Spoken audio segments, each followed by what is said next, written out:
آ گیا تو ایک کشاکش اندر شروع ہو جائے گی. میں اگر فرائیڈ کی اصطلاح استعمال کروں تو ایگو اور اڈ یا لبیڈو میں تصادم ہوگا. آپ کے نفس کی خواہش کچھ اور ہے، ایمان کہتا ہے غلط. کشاکش ہوگی کہ نہیں؟ یہ اندرونی جہاد ہے اپنے نفس کے خلاف. جیسے فرعون نے کہا تھا الیس لی ملک مصر وہذہ الانہار تجری من تحتی، کیا میں بادشاہ نہیں ہوں مصر کا؟ مصر کی حکومت میری نہیں ہے، اور کیا یہ ساری نہریں جو ہے میرے نظام کے تحت نہیں چل رہی؟ اسی طرح برا نہ مانیے، ہمارا نفس کہتا ہے یہ جسم میرا ہے، میری ملکیت ہے، اٹس مائی ڈومین، میری خواہش پوری کرنی ہوگی. جیسے اس نے کہا میں نہیں جانتا کوئی خدا ہے میرے سوا اور میرے اوپر، میں نہیں مانتا. نفس بھی کہتا میں نہیں ماننے کو تیار، کیا حلال ہے کیا حرام ہے، کیا جائز ہے کیا ناجائز، میری خواہش پوری کرو.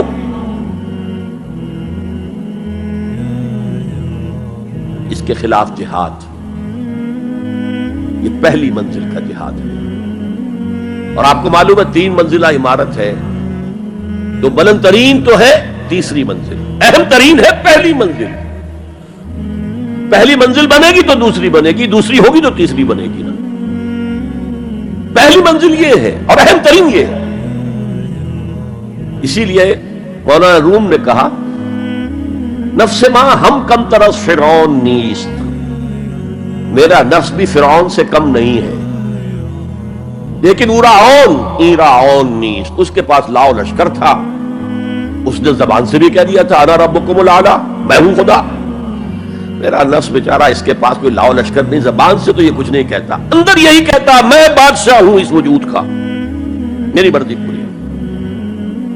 اسٹرگل اگینسٹ دس بیسر سیلف، ایک سیلف ہے اونچی سیلف، خود ہی انا ایگو، اور ایک ہے یہ بیسر سیلف، یہ ہماری جبلتیں جو اندھی بہری ہیں، جو حلال اور حرام سے انہیں کوئی غرض نہیں ہے، ان کے خلاف جہاد کرنا.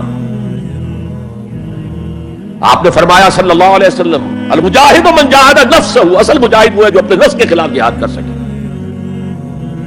تمہارے اندر یہ دشمن تو بیٹھا ہوا ہے، تکڑا ہے، تمہیں کنٹرول کر رہا، چلے وہ باہر کے دشمنوں سے جہاد کرنے کے لیے. تم نے ٹانگے کو گھوڑے کے آگے باندھ دیا.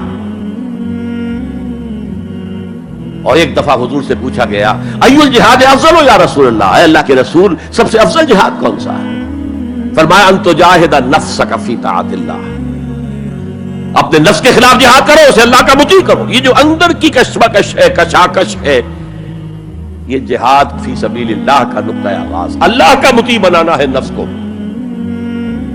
اس کے ساتھ 2 سب لیول اور ہیں. اس نفس کو بھڑکانے والی ایک قوت ہے انویزیبل، اور ویزیبل بھی ہے. انویزیبل قوت سب سے بڑی ابلیس، شیطان لعین، اور اس کے چیلے چاٹے جنات میں سے، اور ویزیبل میں انسانوں میں جو اس کے ایجنٹ ہے، جو فحاشی کو کلچر کا نام دے، یہ اس ابلیس کے چیلے ہیں. ان کے خلاف جہاد نہیں کریں گے آپ. اگر آپ ان کے خلاف ایگریسو ایٹیٹیوڈ اختیار نہیں کریں گے تو آپ ان کے دباؤ میں آ جائیں گے. ان الشیطان لکم عدو فاتخذوہ عدوا، اے لوگوں یہ شیطان تمہارا دشمن ہے، اس کو اپنا دشمن سمجھو. وہ تمہیں سبز باغ دکھاتا ہے، بدی کو مزین کر کے دکھاتا ہے، اچھے اچھے نام اس کے رکھ دیتا ہے، اور تمہیں آمادہ کرتا ہے بدی کے ارتکاب پر. نہیں، وہ تمہارا دشمن ہے. افتتخذونہ وذریتہ اولیاء من دونی، تم مجھے چھوڑ کر اسے اور اس کے چیلے چانٹوں کو تم اپنا دوست بناتے ہو. نہیں، شیطان کے خلاف جنگ کرو. اور تیسرا اس پر سب لیول کیا ہے؟ معاشرہ اگر بگڑا ہوا ہے، اس کا عمومی رجحان برائی کی طرف ہے، تو سوشل پریشرز آپ کو ادھر دھکیلتے ہیں. جیسے کہ اگر کوئی موب جا رہا ہے تو اس کے ساتھ چلنا تو بہت آسان ہے، وہ خود ہی آپ کو دھکیلتا ہوا لے جائے گا. اس کے خلاف چلنا